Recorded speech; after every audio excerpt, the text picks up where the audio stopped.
சோமியாஜி சுவாமிகள் இப்போது இல்லாத நிலையில் குடும்ப பராமரிப்பை பற்றி அவள் கேட்கிறாள். அன்றாட செலவு, மாதாந்திர செலவு என்று நிறைய இருக்கிறதல்லவா? அதில் எந்த சங்கடமும் இல்லை. அவர் சேர்த்து வைத்த தொகை இருக்கிறது. மேலும் வருடத்திற்கு தேவையான நெல் மூட்டையும் மற்ற தானிய வகைகளும் எங்களுக்கு இருக்கும் நிலபுலன்களிலிருந்து வந்து கொண்டுதான் இருக்கிறது. இந்த அகத்திற்கும் வாடகை தர தேவையில்லை என்று திருக்கச்சி நம்பி சுவாமிகள் சொல்லி இருக்கிறார். அதனால் அன்றாட தேவைகளுக்கு எந்த பாதிப்பும் இல்லை. நீங்கள் சொல்வது தற்காலிகமானது. சோமியாஜி சுவாமிகள் விட்டு சென்ற சேமிப்பு எத்தனை காலத்திற்கு தாங்கும்? நீங்கள் சொல்வதும் நியாயம்தான். ஆனால் ராமானுஜன் இப்பொழுது படிப்பில் கவனமாக இருக்கிறான். அவனை சிரமப்படுத்த இயலாது. அதனால்தான் எனக்கு ஒரு யோசனை தோன்றியது. அதை உங்களுடன் பகிர்ந்து கொள்ளலாம் என்று நினைத்தேன். உங்களுக்கே தெரியும், காஞ்சிபுரத்திலும் மற்றும் சுற்று வட்டாரங்களில் இருக்கக்கூடிய கோவில்களில் நடைபெறும் யாகத்திற்கான திரவியங்களை நான் தான் கொடுத்து வருகிறேன். இனி அந்த வியாபாரத்தை மாப்பிள்ளையே மேற்கொள்ளலாமே. அதில் வரும் லாபம் குடும்ப பராமரிப்பிற்கு வசதியாக இருக்கும் அல்லவா? இல்லை இல்லை, உங்கள் வியாபாரத்தை நீங்கள் எங்களுக்காக விட்டுக் கொடுக்க வேண்டாம். இதை விட்டுக் கொடுப்பதாக நினைக்க வேண்டாம். நானே இவரிடம் சொல்லிக் கொண்டுதான் இருந்தேன். ஸ்ரீபெரும்புதூரிலிருந்து காஞ்சிபுரத்திற்கு வந்து செல்வது சற்று கடினமாகத்தான் இருக்கிறது. மேலும் அங்குள்ள ஊர்களுக்கு திரவியம் கொடுப்பது எங்களுக்கு சிரமமாக இருக்கிறது. காஞ்சிபுர வியாபாரத்தை வேறு யாருக்காவது கொடுத்து விடுங்கள் என்று நான் பலமுறை இவரிடம் சொல்லிக் கொண்டுதான் இருக்கிறேன். வேறு யாருக்காவது கொடுப்பதற்கு பதில் மாப்பிள்ளைக்கு கொடுப்பதே சிறப்பல்லவா? நீங்கள் சொல்வது சரி என்று வைத்துக் கொண்டாலும், இந்த ஏற்பாட்டை நான் ஏற்றுக்கொண்டாலும் ராமானுஜனுக்கு இது ஒரு கூடுதல் சுமையாக இருக்கும். அவனுடைய படிப்பிற்கு எந்த பாதிப்பும் ஏற்பட்டு விடக்கூடாது. அம்மா, இதை ஏன் சுமை என்று நினைத்துக் கொண்டிருக்கிறீர்கள்? இதனால் வரை அப்பா இருந்தார். இப்பொழுது என் நகத்துக்காரர் தானே குடும்பத் தலைவர். இந்த குடும்பத்தை பராமரிக்க வேண்டியது அவர் கடமை அல்லவா?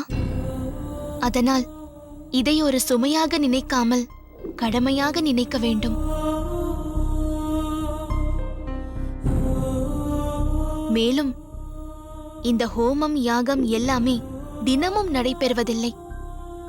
எப்பொழுது நடைபெறுகிறதோ அப்பொழுதுதானே இந்த திரவியங்களை தருவித்துக் கொடுக்க வேண்டும். இந்த பொறுப்பை அவர் ஏற்றுக்கொள்ளலாம் என்பதுதான் என்னுடைய தாழ்மையான கருத்து. பாருங்கள், மாப்பிள்ளைதான் உங்களை நினைக்கிறார். அம்மா, எங்கே போகிறீர்கள்? சிறிது தீர்த்தம் பருகிவிட்டு வருகிறேன். அதற்கு நீங்கள் ஏன் சிரமப்படுகிறீர்கள்? நான் எடுத்து வருகிறேன். வேண்டாம் தஞ்சா, நீ அவர்களுடன் பேசிக் கொண்டிரு. நான் இதோ வந்து விடுகிறேன். தஞ்சா, கௌசல்யா, நானும் சற்று கோவில் வரை சென்று பெருமாளை சேவித்து விட்டு வருகிறேன். சரி சுவாமி.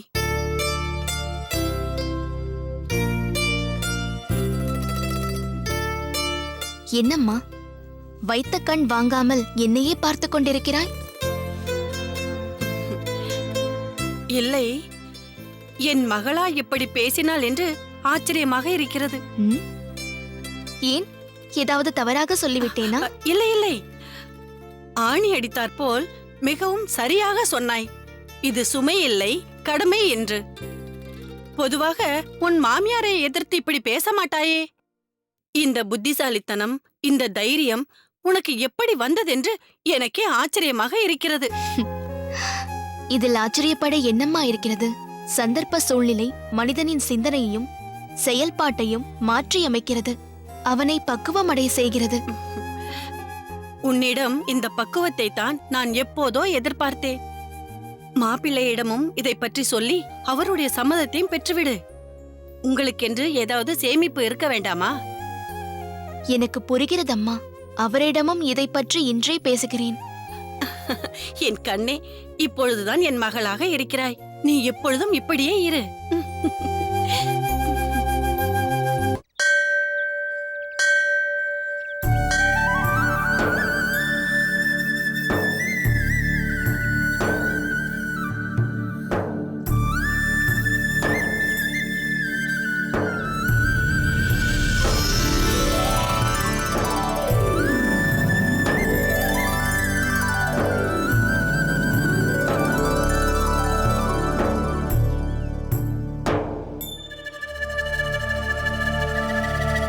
சற்று பொறு. நீ இதற்கு முன் ஒரு முறை பிரசாதம் வாங்கிச் சென்றாய் அல்லவா? உன்னைத்தான் கேட்கிறேன். ஆமாம் ஐயா, பிரசாதம் தேவாமிர்தம் போல் இருந்தது. ருசியாக இருந்ததால் மீண்டும் பெற்றுக்கொள்ளலாம் என்று வந்தேன். இப்படி எல்லோரும் 2 முறை 3 முறை வாங்கிச் சென்றால் எப்படி? மற்றவர்களுக்கும் கொடுக்க வேண்டாமா? கணக்கு பிள்ளை,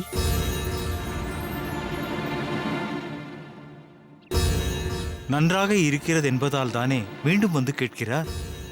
அவருக்கு இல்லை என்று சொல்லாமல் கொடுங்கள். எல்லோருக்கும் காணும் வகையில் நிறைய பிரசாதம் செய்திருக்கிறேன், அவருக்கு கொடுங்கள்.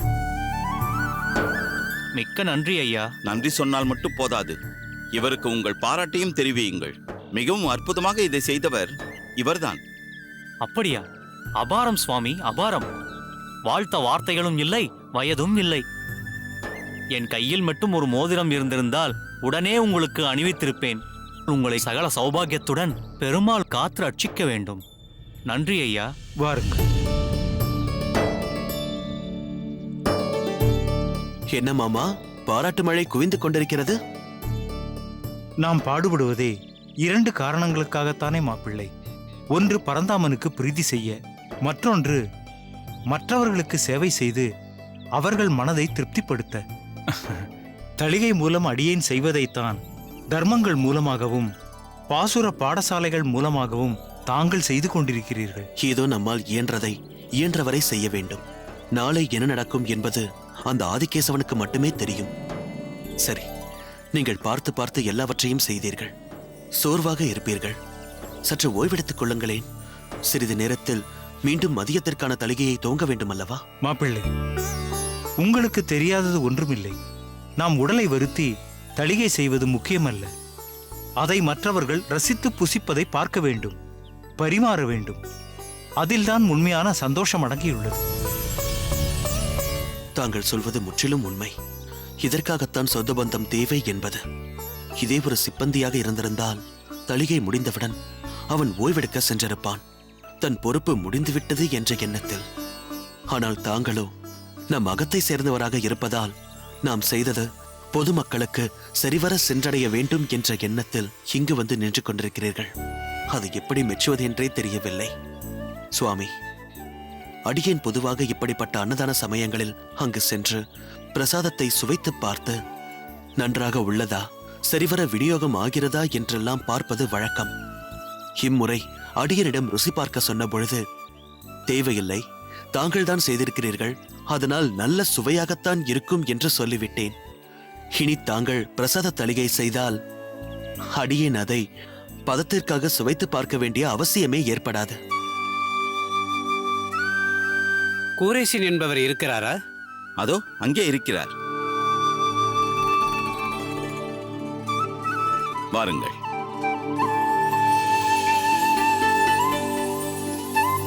சுவாமி, வந்தனம் சுவாமி. வந்தனம். நாங்கள் அசலூரிலிருந்து வருகிறோம். இன்று நடக்கும் உற்சவ சேவையை பார்க்க வந்திருக்கிறோம். உங்களை பற்றி கேள்விப்பட்டோம். கூர தேசத்தில் பல இடங்களில் அன்னதானம், தண்ணீர் பந்தல், பானகப்பந்தல், மோர்பந்தல் அமைத்திருப்பதாக கேள்வியுற்றோம். மேலும் பிரம்மாண்டமான பாசுர பாடசாலையும் அமைத்திருப்பதாக கேள்வியுற்றோம். அதுதான் பார்க்க வேண்டும் என்று ஆவல். இதில் அடியனின் பங்கு எதுவும் இல்லை. எல்லாம் ஆதிகேசவனின் விருப்பம். உங்களுடன் சற்று நேரம் அளவலாவிக் கொண்டிருக்கலாம் போலிருக்கிறது. கோயிலில் இப்பொழுது உற்சவம் துவங்கிவிடும். பாருங்களேன், பேசிக்கொண்டே போகலாம். மன்னிக்கவும், அடியேன் இப்பொழுது கோயிலுக்கு வரும் நிலையில் இல்லை. இங்கு பல சேவைகள் காத்திருக்கிறது. என்ன சுவாமி இப்படி சொல்கிறீர்கள்? இந்த சேவையெல்லாம் பெருமாளின் உற்சவத்திற்காகத்தானே. அதனால் கோயிலை நோக்கி புறப்படுவோம். வாருங்கள். சுவாமி, பெருமாளை சேவிப்பதற்காக பலர் பல தேசங்களிலிருந்து இங்கு வந்திருக்கிறார்கள். அடியேன் கோயிலுக்கு வந்துவிட்டால் அவர்களுக்கு சேவை செய்வது கடினமாகிவிடும். பல இடங்களுக்கு அடியேன் செல்ல வேண்டியிருக்கிறது. எனவே தற்பொழுது அடியேனால் எங்கும் வர இயலாத நிலை. பிறகு சென்று பெருமாளை அடியேன் சேவித்துக் ஓ, கொள்கிறேன். அப்படியா? அந்த பெருமாளை விட உமக்கு இந்த சேவை முக்கியமோ? வாரங்க, நாம் செல்வோம். இவருக்கு பணிகள் உள்ளனவாம்.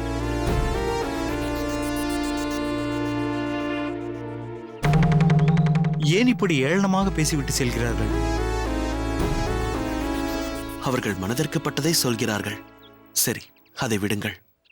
தாங்கள் சற்று அவசியம் ஓய்வெடுத்துக் கொள்ளத்தான் வேண்டும்.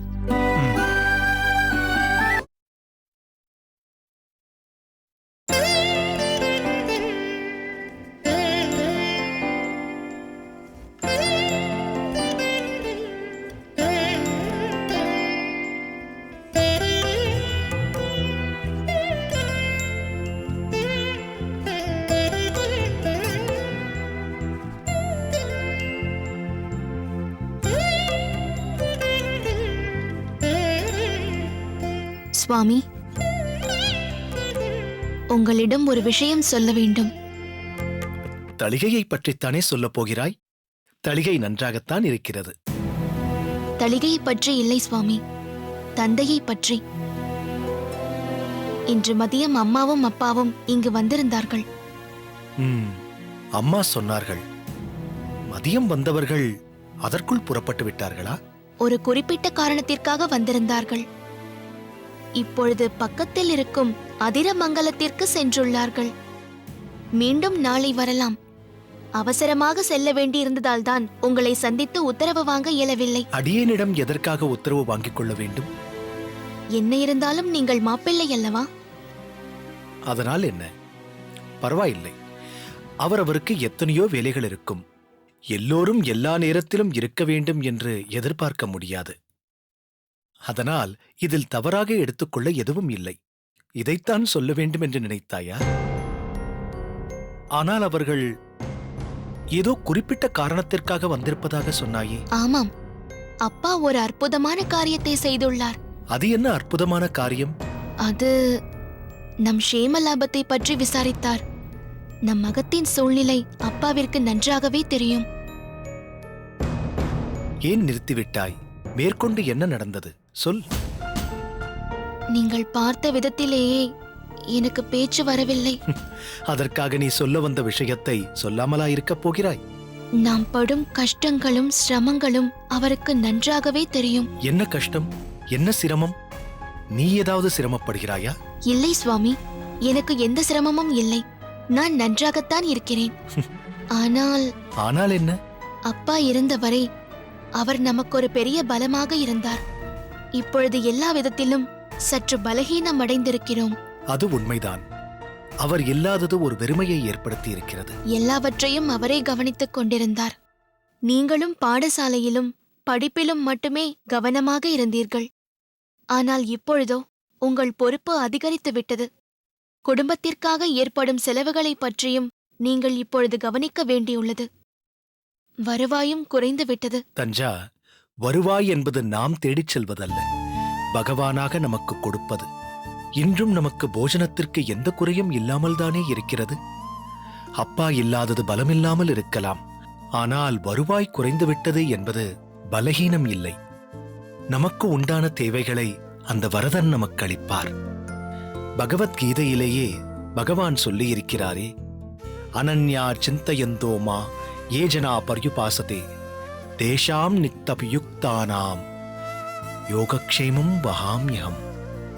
எவன் என்னை அனுதினமும் நினைத்துக் கொண்டிருக்கிறானோ அவனுடைய அன்றாட தேவைகளை நான் பூர்த்தி செய்வேன் என்கிறார். சுவாமி, இதுவும் வரதராஜ பெருமாள் நமக்காக கொடுத்திருக்கிறார். ஏன் புதிர்மேல் புதிர் போட்டு பேசுகிறாய்? வரதராஜ பெருமாள் என்ன கொடுத்திருக்கிறார்? அப்பாவின் மூலமாக கொடுத்திருக்கிறார். அதுதான் என்ன கொடுத்திருக்கிறார்? அப்பா சொன்னார், காஞ்சிபுரத்திலும் மற்றும் சுற்று வட்டாரங்களில் இருக்கக்கூடிய கோவில்களில் நடைபெறும் யாகத்திற்கான திரவியங்களை நான் தான் கொடுத்து வருகிறேன். இனி அந்த வியாபாரத்தை மாப்பிள்ளையே மேற்கொள்ளலாமே. அதில் வரும் லாபம் குடும்ப பராமரிப்பிற்கு வசதியாக இருக்கும் அல்லவா?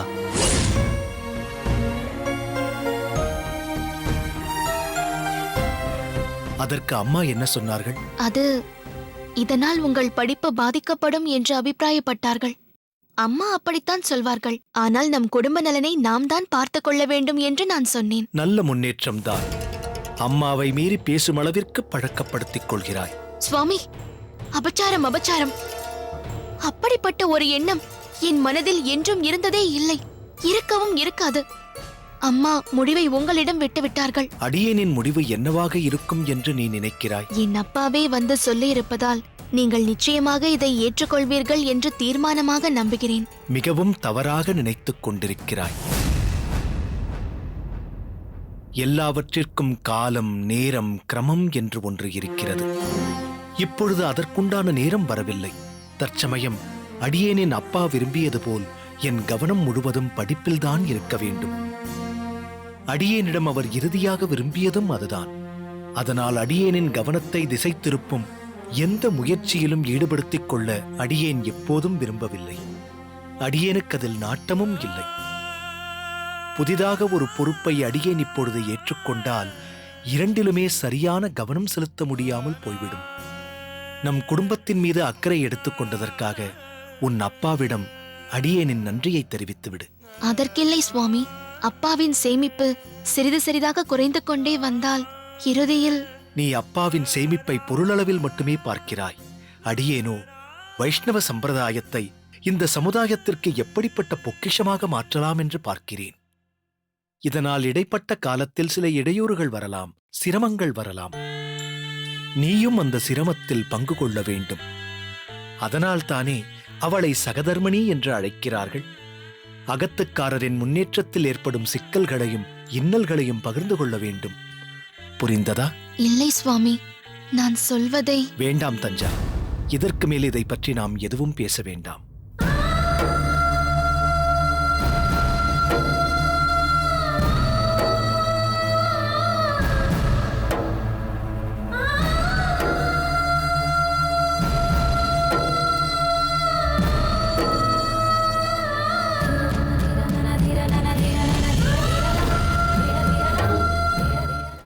இறுதியாக, ஏன் உறுதியாக சொல்கிறேன், நீ காஞ்சிபுரத்தில் பெரியம்மாகத்தில் தங்கிக் கொண்டுதான் நீ பாடசாலைக்கு சென்று வர வேண்டும். இல்லை, நான் திருப்புட்குழியிலே தான் தங்குவேன் என்று நீ சொன்னால் உனக்கு அப்படிப்பட்ட படிப்பே தேவையில்லை, நிறுத்தி விடுவேன். தேங்க்ஸ்ண்ணா, ரொம்ப நன்றிண்ணா. அடுத்தவங்களுக்கு கொடுக்கணும்னு நினைக்கிறாங்க, நல்ல மனசு உள்ளவர்.